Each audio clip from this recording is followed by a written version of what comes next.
Okay, so this week I had put out a poll asking if you find these food journals helpful because it's not like it's a ton of work, but it is work, and if it's not helpful to you, then I don't want to waste my time or your time. So I got a few responses, not very many, but a few, and it seems like the majority finds this helpful. So if you do find food journals helpful, not just mine, but other people's, like in general, if this format is something that you appreciate, then please give it a thumbs up. If you'd rather see literally anything else, give it a thumbs down. I think I can see those. I'll try to just go off the likes if I can't. I'm very excited to announce that Dawn decided to begin her weight loss journey thanks to the people she met and the things that she learned on the low carb cruise.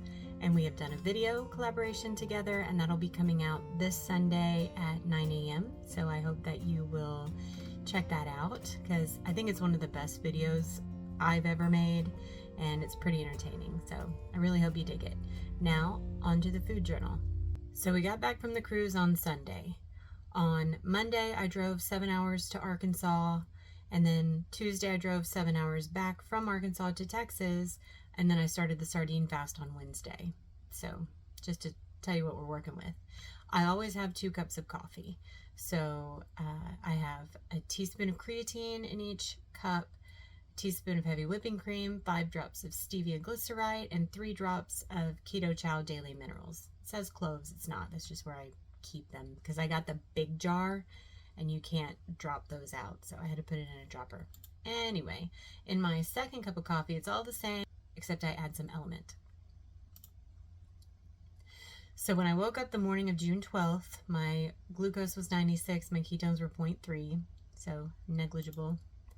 On my way to Arkansas, I had a Buc-ee's bacon, egg, and cheese bowl, which that's all it is, bacon, egg, cheese, and then I had this green salsa that has a whole bunch of fillers and like preservatives and stuff in it. It's not clean, but it was the best I could do. Then for lunch, I stopped at another gas station. Now, they have brisket, and I had gotten brisket last time, and even though I asked for the fattiest cut, it was still dry as the desert, and I don't eat the sauce, so there was no moistening it. So I decided to get the chicken this time, and it was dry also, but I was able to choke it down. Then I totally spaced and forgot to take a picture at dinner. My parents had made pot roast and also horseradish sauce, which had Kraft mayo, which is seed oils, and it really gave me indigestion. I had heartburn so bad with a headache. I had to ask my mom for Tums. I haven't had Tums in like 5 years. So that wasn't the best, but I ate it. Then in the morning, I did not take my glucose or ketones. I had it, like I had the meter with me, but out of sight, out of mind, I just didn't do it.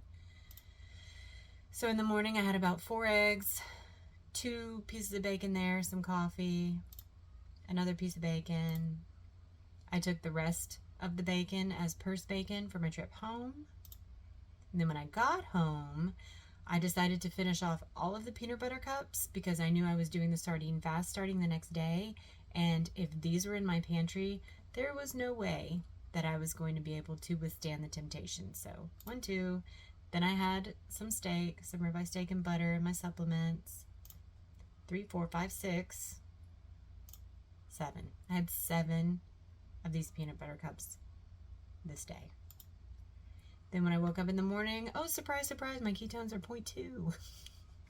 It's from all that fake chocolate. But glucose is okay at 89, got good sleep, went for a walk.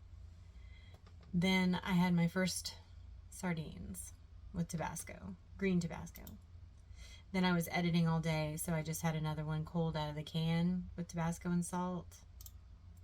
But then I cooked the rest of them. So 3 cans with some butter, 2 cans with some butter and Tabasco. Dr. Lisa Wiedemann, I think that's how you say her name, had a great tip to throw your cans away in a baggie so it doesn't stink up your house. And considering that I live in under 300 square feet, this was an excellent tip. Thank you very much.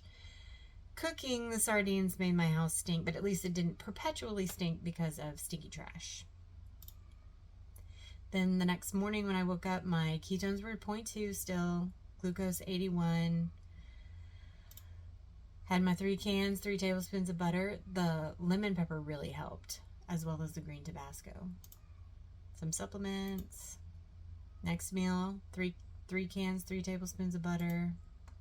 Then the next morning when I woke up, my glucose was 81, my ketones were 0.7, so I'm back in ketosis finally by Friday. Had 3 cans of sardines, 3 tablespoons of butter, extra coffee because my son was at his friend's house and wasn't here to drink the rest of it, so I did.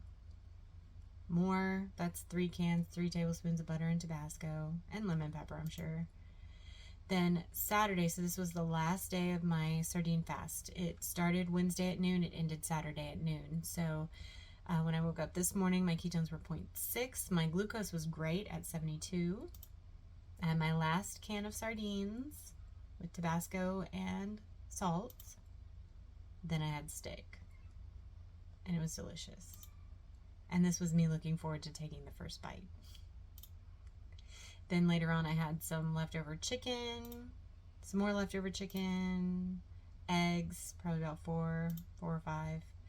Then Sunday when I woke up, my ketones were 0.7. My glucose was 104. And this is the good thing about keeping data and tracking trends is that I know if I eat past 5 p.m., I think the night before I had eaten around 7 or 8, my glucose is crazy the next day.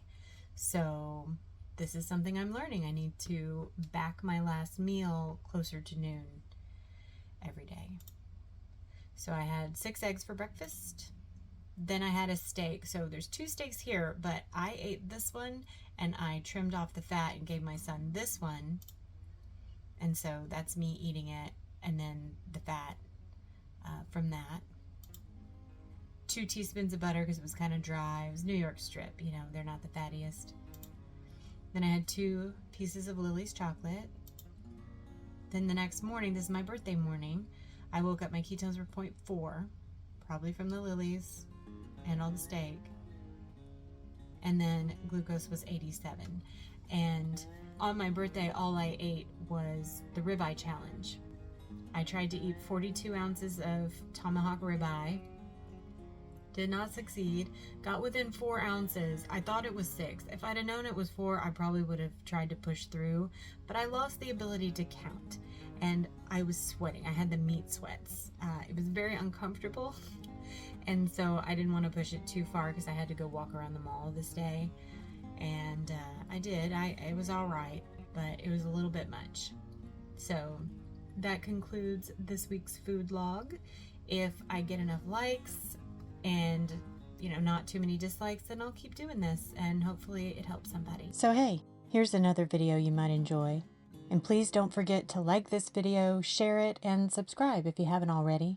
Until next time, stay beautiful, friends.